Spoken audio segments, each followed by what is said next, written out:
Hello, আমি সৈকত। এটা আমার প্রথম YouTube blog, YouTube travel blog.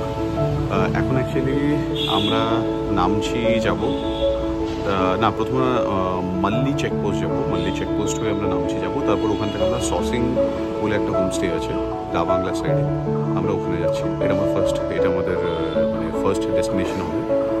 আমি যার সাথে যাব, যেটা আমার আজকের বাহন, ঠিক আছে, সেটা আমি একবার দেখিয়ে দিই।